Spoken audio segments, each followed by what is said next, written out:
নিচে যাদের বাড়িঘর রয়েছে তারা ইতিমধ্যে খোয়াই নদীর উপরে কিন্তু অবস্থান নিয়েছে। আপনারা দেখছেন বাসাবাড়ির এবং গড়ের যে জিনিসপত্রগুলো রয়েছে সেগুলো কিন্তু ইতিমধ্যে কিন্তু খোয়াই নদীর উপরে কিন্তু রয়েছে এবং বেশ কয়েকটি ফ্যামিলি কিন্তু এখানে এসেছেন এবং যে স্থানে আমরা ইতিমধ্যে রয়েছি স্থানটি কিন্তু ঝুঁকিপূর্ণ রয়েছে। এখানে সেনাবাহিনীরা কিন্তু বর্তমানে কিন্তু কাজ করতেছে এবং মাটি ভরে কিন্তু নদীর পাড়ে কিন্তু দিচ্ছেন এবং আপনাদেরকে দেখাচ্ছি ঠিক এরা যে স্থানে অবস্থান নিয়েছে সেই অবস্থানের একদম নদীর পাশে কিন্তু আর যত সময় যাচ্ছে কিন্তু পানি কিন্তু বেড়েই চলছে। নদীর উপরে আশ্রয় নিয়েছি ওই যে আমাদের এখানে খোয়াই নদীর বাঁধের মানে ঝুঁকিপূর্ণ হওয়াতে আমরা মনে করেন এখানে বাঁধের উপরে আমরা আশ্রয় নিচ্ছি। দীর্ঘদিন এই জায়গায় দেওয়া ট্রাক্টরে বালু নিয়ে মাটি নিয়ে এই মানে খোয়াই নদীর বাঁধটারে বাইঙ্গিয়া মানে বিভিন্ন জায়গায় বাইঙ্গিয়া টাঙ্গিয়া আর একবার নিচু করে ফেলাইছে।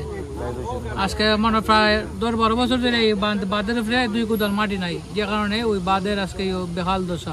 বাঁধে আর পানি একবারে সেম। এখানে কিন্তু নদীর পাড়ের উপর দিয়ে কিন্তু পানি যাচ্ছে, যার কারণে এখানে বস্তা দেওয়া হচ্ছে। বস্তা দেওয়ার কারণে দেখেন এই যে নদীর পার কিন্তু এই যে কতটুক নিচা দেখেন, বস্তা দিয়ে কিন্তু উঁচা হয়েছে।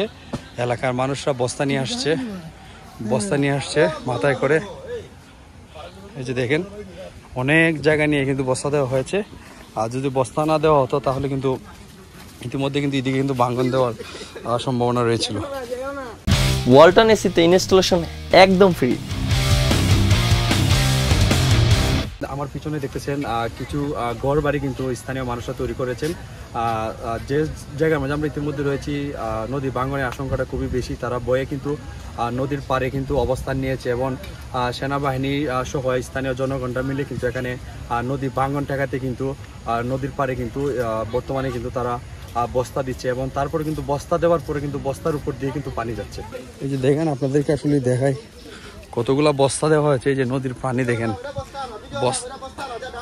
বস্তা দেওয়াতেই কিন্তু রক্ষা হয়েছে, না হলে কিন্তু এতক্ষণ সময় কিন্তু এই দিকে কিন্তু ভাঙন দেওয়ার সম্ভাবনা ছিল, কিন্তু বস্তা দেওয়াতে কিন্তু এখন ভাঙানোর সম্ভাবনা নাই। তারপরে কিন্তু আতঙ্কে রয়েছেন, ভাঙা দেওয়ার নাকি সম্ভাবনা রয়েছে স্থানীয় মানুষরা বলতেছেন।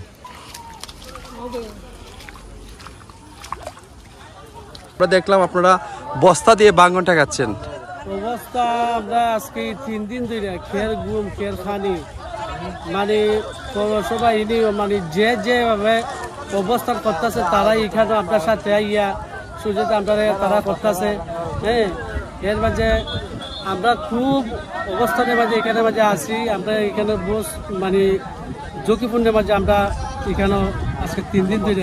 আচ্ছা, কতলা বস্তা হবে আপনারা বরে ফেলাইছেন নদীর পারে? বস্তা না হইলেও তোমার 6,000 বস্তা। 6,000 বস্তা কাজ করতেছি, প্রায় 2 দিন ধরে কাজও করতেছি। বর্তমান অবস্থা আগের থেকে আরো বেশি খারাপ, মানে ভাঙন দেওয়ার সম্ভাবনা আছে। সম্ভাবনা একবার 100 মানে এটা বলার বাইরে সম্ভাবনা। তো পানি এখন পর্যন্ত পানি দিতেছে, আপনারা নিজে দেখতেছেন। এগুলা মানুষ আমরা মানে কোনো গ্যারান্টি নাই। আমরা যেমন বস্তাগুলা শর্ট, আমরা কাছে বস্তাগুলা নাই, সেনাবাহিনীরা আনতেছে, আমরা এনে দিতেছে, আমরা এনে ফালাইতেছি। সেনাবাহিনী কি আপনাদের সাথে কাজ করতেছে? অবশ্যই আমরা সাথে তারা কাল থেকে কাজ করতেছে। গতকালকে থেকে কাজ করতেছে? গতকালকে রাত আমরা সাথে কাজ করতেছে। এখন আমরা বস্তা নাই, বস্তা বাড়াই না দিছে।